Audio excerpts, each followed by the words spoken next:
صرف اور صرف اللہ کے ذکر سے پاک ہوتا ہے۔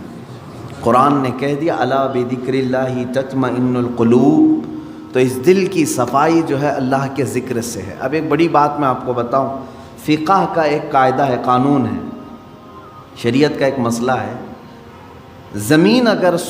زمین پر اگر نجاست پڑ گئی کیسے پاک کریں گے آپ؟ کھلی زمین تھی، گوبر پڑا ہوا ہے، پاک کرنے کا طریقہ، ہر چیز کو پاک کرنے کا طریقہ الگ الگ ہے، مسائل آپ پڑھیں گے تو سمجھ میں آئے گا۔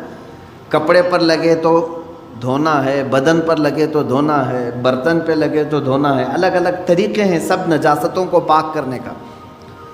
کپڑے پر اگر نجاست لگی ہے تو 3 مرتبہ دھونا ہے آپ کو۔ کوئی غلیظ نجاست لگ گئی تو، نجاست کی بھی 2 قسمیں ہیں، خفیف اور غلیظ۔ غلیظ کا مطلب جیسے پیشاب، پاخانے وغیرہ، خفیف کا مطلب حلال پرندوں کی بیٹ وغیرہ۔ تو یہ نجاست کو دھونے کے الگ الگ طریقے ہیں، لیکن ان میں سے اگر کہیں زمین پر نجاست لگی تو اسے کیسے دھوئیں گے آپ؟ کھلی زمین، میدان ہے باہر اور نجاست گر گئی ہے، اس کے پاک کرنے کے 2 طریقے بزرگوں نے لکھے ہیں، فقہاء کرام نے لکھے ہیں۔ پہلا طریقہ یہ ہے کہ بارش اتنی آ جائے کہ نجاست بہہ جائے، بارش اتنی آ جائے، توجہ ہے نا، زمین کے پاک ہونے کے 2 طریقے ہیں۔ بارش اتنی آ جائے کہ نجاست وہ بہہ کے چلی جائے۔ دوسرا طریقہ ہے یا تو دھوپ اتنی زیادہ پڑ جائے کہ وہ نجاست سوکھ کر کے ختم ہو جائے، وہ زمین پاک ہو گئی۔ یا تو بارش سے زمین پاک ہوگی یا تو دھوپ سے زمین پاک ہوگی۔ یہ 2 قاعدے ہیں شریعت کے، نجاست یا تو بہہ کے چلی جائے یا سوکھ کر کے چلی جائے، سوکھ کر کے جب ختم ہو گئی تو وہ زمین پاک ہو گئی۔ اب آئیے سبحان اللہ، بالکل صحیح فرمایا آپ نے۔ مشہور صوفیہ اکرام نے فرمایا اے بندے، اسی طرح تیرے دل کی جو زمین ہے اس پہ اگر گناہوں کی نجاست لگ جائے تو اسے بھی دھونے کے 2 طریقے ہیں، اسے پاک کرنے کے 2 طریقے ہیں۔ جس طرح زمین بارش کے برسنے سے پاک ہو جاتی ہے، اسی طرح تیرے دل کی زمین اللہ کے ذکر سے پاک ہوگی۔ اللہ کا ذکر برسات ہے، یہ بارش ہے، قرآن کی تلاوت بارش ہے۔ جیسے ہی بندہ ذکر کرنے لگتا ہے اس کے قلب پر اللہ کی انوار برسنا شروع ہو جاتے ہیں، وہ نجاست بہہ کے چلی جائے گی۔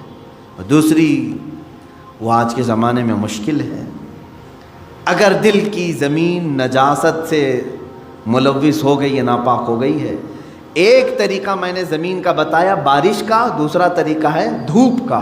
بے شک دل بے کی شک نجاست کو دھونے کے لیے ایک ذکر الہی کی برسات، یا تو پھر شیخ کامل کی نگاہوں کی گرمی سے، شیخ کامل کے نگاہوں کی گرمی سے نجاست پاک ہو سکتی ہے۔ یہ 2 طریقے ہیں۔ شیخ کامل کا حصول معمولی بات نہیں ہے، اس میں برسا برس لوگ تلاش میں لگانا چاہیے، لیکن یہاں تو آج حال یہ ہے کہ کہیں سے کوئی بھٹک کے پیر میرے گھر آ جائے میں اس کا دامن پکڑ لوں گا۔ در حقیقت جسے اپنے بیماریوں کو صحیح کرنے کی طلب ہے وہ سچے پیر کی تلاش میں گھومتا پھرتا رہے گا، یہ نہیں کہ بازار میں بیٹھ کر کے انتظار کرے۔ اسے تو ڈھونڈتے رہنا چاہیے کنٹینیو کہ کہیں مجھے شیخ کامل ملے جو میرے دل کے مرض کا علاج کرے، جس کے پاس بیٹھوں تو مجھے گناہوں سے نفرت پیدا ہو جائے اور میرے دل کے اندر گناہوں کی جو نجاست ہے اس کی نگاہوں کی گرمی سے دھل جائے۔ اور یہ 2 چیزیں ہوتی رہی ہیں۔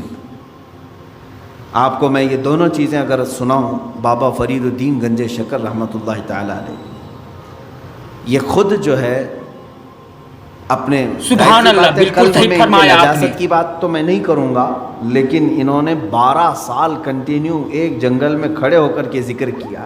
ان کے جسم پر بیلیں لپٹ گئی تھی، وہ درختوں میں چھپ گئے تھے، لوگ پہچانتے بھی نہیں تھے، 12 سال تک وہاں رہ گئے اور ذکر الہی میں مشغول تھے۔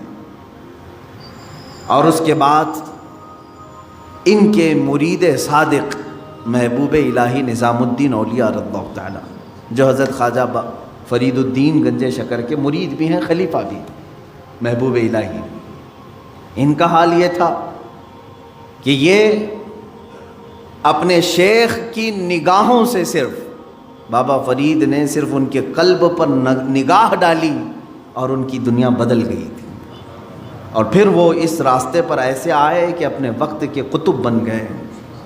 تو یہ ہوتا ہے شیخ کے نگاہ کی گرمی، یا تو دلوں کو بہت پاک کر دے اور بہت اعلیٰ بنا دے، یا تو پھر ذکر الہی کی کثرت کہ بندے کے دل کو پاک و صاف کرے۔ یہ دو ہی چیزیں ہیں میرے عزیز، یہ دو کو چھوڑو گے تو پھر یہ زمین اتنی نجس ہو جائے گی، اتنی نجس، یوں سمجھ لو کہ کوئی ایک زمین، جیسے ہمارے ہبلی کے باہر بھی کہیں ڈمپنگ گراؤنڈ تو ہوگا جہاں سارے لوگ کچرا پھینکتے ہیں، اس کے پاس سے گزرو گے تو ناک پکڑ کر کے جانا پڑے گا۔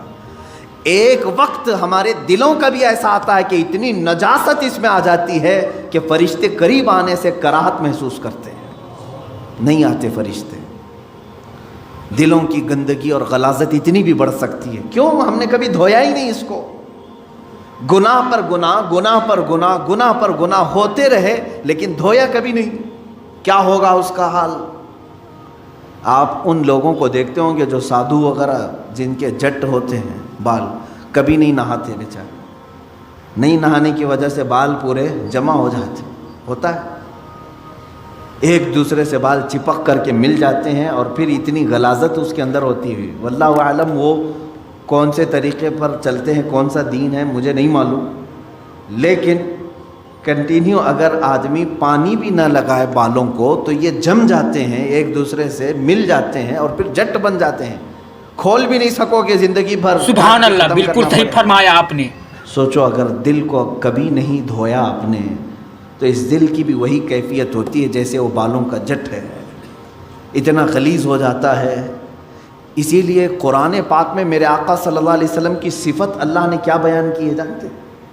وہ رسول تمہارے درمیان آ رہا ہے، دیکھیں 3 جگہ پر آیت آئی ہے، یہ 3 جگہ پر، تینوں جگہ پر اللہ نے یہی بیان فرمایا، وہ رسول تمہارے درمیان آ رہا ہے، یعلمہم الکتاب والحکمت ویزکیہم، تمہیں کتاب اور حکمت کی تعلیم دے گا اور تمہارے دلوں کو خوب پاک کرے گا۔ حضور کی سب سے بڑی صفت اللہ نے 3 جگہ قرآن میں کیا بیان کی؟ تمہارے دلوں کو صاف کرے گا۔ دلوں کو صاف کرنا یہ میرے آقا صلی اللہ تعالیٰ علیہ وسلم کا طرہ امتیاز رہا ہے۔ وہ ایسے طبیب حاذق تھے کہ جس کے متعلق شاعر نے سچ کہا، بے شک بے شک، ایک عرب نے آدمی کا بول بالا کر دیا، خاک کے ذروں کو ہمدوش ثریا کر دیا، خود نہ تھے جو راہ پر اوروں کے ہادی بن گئے، کیا نظر تھی جس نے مردوں کو مسیحا کر دیا۔ رسول کریم صلی اللہ تعالیٰ علیہ وسلم نے اپنی نگاہ نبوت سے کتنوں کو ان کے دلوں کو پاک کیا ہے۔ کئی ایسے لوگ حضور پاک صلی اللہ علیہ وسلم کی بارگاہ میں حاضر ہوئے جن کے پچھلے زمانے کو ہم آج ذکر نہیں کر سکتے،